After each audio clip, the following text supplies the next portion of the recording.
চলো আজকের ব্লগে তোমাদের সাথে শেয়ার করি আমার একটা মিষ্টি সুন্দর এক্সপিরিয়েন্সের দিন। হ্যাঁ, ঠিকই ধরেছো, ফুল মানেই হচ্ছে কোনো মেকআপ রিলেটেড ব্লগ। আচ্ছা, ব্রাইডকে সাজাতে যাচ্ছি? অবশ্যই ব্রাইডকেই সাজাতে এই ব্রাইড অর্থাৎ শিল্পী হলো আমার ছোট্টবেলার বন্ধু, যার কিনা বিয়ে হয়েছে 2 বছর আগে। রিসেপশনে মেকওভারের পরই আমাকে বুকিং করে রেখেছিল যে আমার কিন্তু তোর হাতের মেকআপ আবারও চাই। আচ্ছা, বন্ধুর বাড়ি গেলে এই অ্যাডভান্টেজ গুলো পাওয়া যায়, তাই না? খাবার দাবার সাথে একটা ছোট্ট মিষ্টি ছানা। বল কেমন মেকআপ চাস? বলুন দিদি। আমার একটু গ্লসি মেকআপ চাই। গ্লসি আর কিন্তু চোখগুলো একটু টানা বড় বড় টানা। চিকচিকি লাগিয়ে দেবো? না না, একদম চিকচিকি না, একদম প্লেন। চিকচিকি চিকচিকি মেখে নি বড় বকে। ঠিক আছে। আর আই মেকআপ কেমন করবি? একটু টানা টানা, মানে সাইডে টানা তো, হ্যাঁ, উইংস side এ, থাকবে আর হ্যাঁ। নিউডের মধ্যে। নিউডের মধ্যে, হ্যাঁ, কালার পছন্দ করি। আমার কাছে মেকওভার করার ইচ্ছে তার বহুদিনের, কিন্তু এই দুষ্টু বুড়োটার জন্য আমাকে ডাকতে পারছিল না। আমাকে একটাই কথা বলছিল যে আমার পোলা কিন্তু তোর মেকআপের সব জিনিস ওলট পালট করে দেবে। তা আমি বললাম চলো এইটাও এনজয় করা যাক, দুষ্টু বুড়োটাকে সামলে ভয় দেখিয়ে। কারণ সে ভাবছিল আমার মাকে নিয়ে কি করছে এরা, এত যুদ্ধ কেন করছে। তাই একটু স্ট্রাগল করে আদর করে যত্ন করে আজকের মেকআপ কমপ্লিট করলাম। ভীষণ এনজয় করেছি, একটু অন্যরকম এক্সপিরিয়েন্স হয়েছে বটে, কিন্তু ভীষণ মজা পাইছি। এইরকম এক্সপিরিয়েন্স কোথায় হয় বলতো? যখন অন্নপ্রাশন্নতে সাজাতে যায়, যখন মায়ের অনেক কাজ থাকে, ছোট বাচ্চাকে নিয়ে আমাদেরকে এই কমপ্লিট করতে হয় কাজগুলি। আর ভীষণভাবে আলাদা আলাদা এক্সপিরিয়েন্স হয়, বেশ ভালোই লাগে। তো আজকে শিল্পী তো আমার ছোটবেলার বন্ধু, তাই ওর সাথে এত গল্প এত জমেছিল যে মেকআপ করতে করতে সব কমপ্লিট হয়ে গেছিল। আর দুষ্টু বুড়োটা কি জ্বালাইতাছে দেখতেই পাচ্ছ।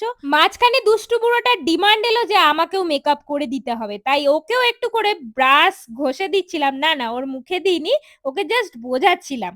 আর শিল্পী যেহেতু ছোট্টবেলার লঙ্গটিয়া ইয়ার, তাই কত গল্প, ফুচকা খাওয়া একসাথে, স্কুলে না যাওয়া, ও না গেলে আমি না যাওয়া, এইসব গল্প করতে করতে দিনটা মানে কেটেই যাচ্ছিল। সময়টা বুঝতেই পারিনি যে এতক্ষণ লেগে গেল। ওর একটাই ডিমান্ড ছিল যে আমাকে যেন ন্যাচারাল লাগে, আমার বাচ্চা যেন আমাকে দেখে ভয়ে না কাঁদতে শুরু করে দেয়, আর আমার বর যেন ভালোই বলে। শুধু শিল্পী নয়, শিল্পীর দিদি ভাই এন্ড তার মেয়েও আজকে আমার হাতে মেকওভার করেছে। সবাইকে কেমন লাগছে অবশ্যই কমেন্টে জানাতে হবে।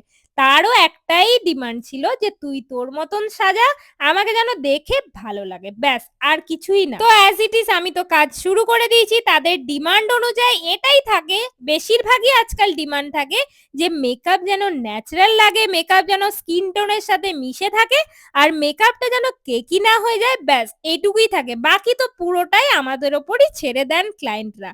আর ক্লায়েন্টরা যখন নিজের বাড়ির কেউ হয় তখন তো একদম নিশ্চিন্তে নিজের মতো করে মেকআপ করা যায়।